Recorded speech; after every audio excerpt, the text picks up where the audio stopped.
High বন্ধুরা, আমি মমতা মান্না আবার চলে আসলাম তোমাদের কাছে নতুন আর একটা রেসিপি নিয়ে। তো আজকে আমি যে রেসিপিটা রান্না করব বন্ধুরা, সেটা হলো পাকা কাঁঠালের আটির পকোড়া। তো কিভাবে বানাই তোমরা আমার সঙ্গে থাকো আর দেখতে থাকো। বন্ধুরা, পাকা কাঁঠালের যে আটি, সেই আটিটা আমি এই যে সিদ্ধ করে নিয়েছি প্রেসারে। তো আর মুসুরির ডাল আমি ভিজিয়ে নিয়েছি, আগের দিন রাতে ভিজিয়ে রেখেছিলাম। তো জারের মধ্যে সিদ্ধ করা কাঁঠালের আটিগুলো আমি দিয়ে দিলাম।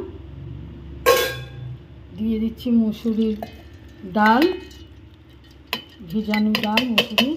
সম্পূর্ণটা দেবো না বন্ধুরা, অল্প দিলাম, পরিমাণ মতো আমি দিলাম। আর দেব হলো একটা পেঁয়াজ, এর মধ্যে আমি দিয়ে দিলাম। আর অল্প কয়েক কোয়া রসুন আর আদা, এগুলো দিয়ে আমি এটাকে পেস্ট বানিয়ে নিই। বন্ধুরা, এই যে বাটা হয়ে গেছে, পেস্ট বানানো হয়ে গেছে। তো এটা হলো আমি নিয়েছি ধনিয়া পাউডার, জিরে পাউডার, হলুদ পাউডার, আর হলো লঙ্কা পাউডার, আর লবণ, আর নিয়েছি আমি তিল, এটা হলো তিল। এগুলো দিয়ে আমি মেখে নেব।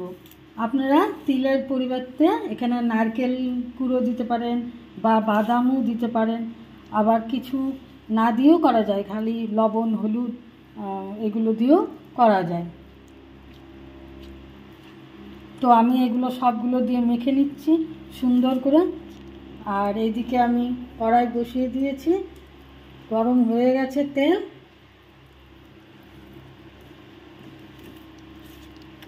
হাতের কাছে অনেক সময় সব কিছু থাকে না, তখন কি করতে হয়, ঘরে যেটা থাকে সেটা দিয়ে আমাদের সুন্দর করে করতে হয়। সেজন্যই আমি বললাম যে নারকেল কুড়ো বা বাদাম বা তিল যদি না থাকে, তাহলে লবণ হলুদ জিরে গুঁড়ো ধনে গুঁড়ো দিয়েও করা যায়।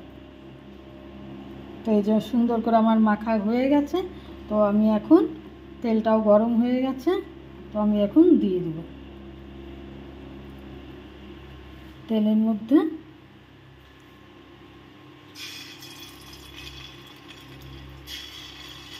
এইভাবে বন্ধুরা আমি ভেজে নেব।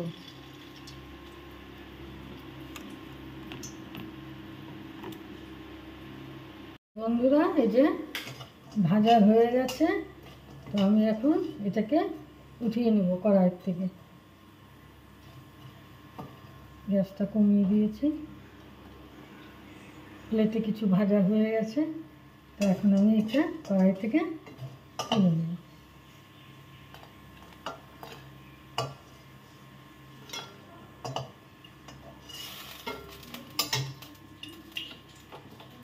স্টপ করে দিলাম। বন্ধুরা, রেডি হয়ে গেছে পাকা কাঁঠালের আটির পকোড়া।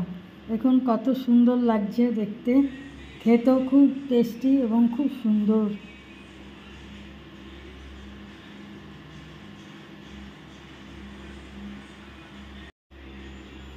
বন্ধুরা, রেডি হয়ে গেছে পাকা কাঁঠালের আটির পকোড়া।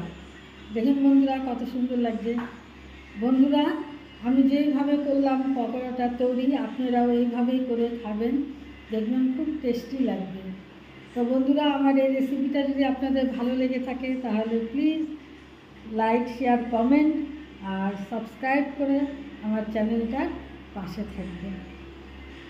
রেসিপিটার নাম হলো পাকা কাঁঠালের আটির পকোড়া।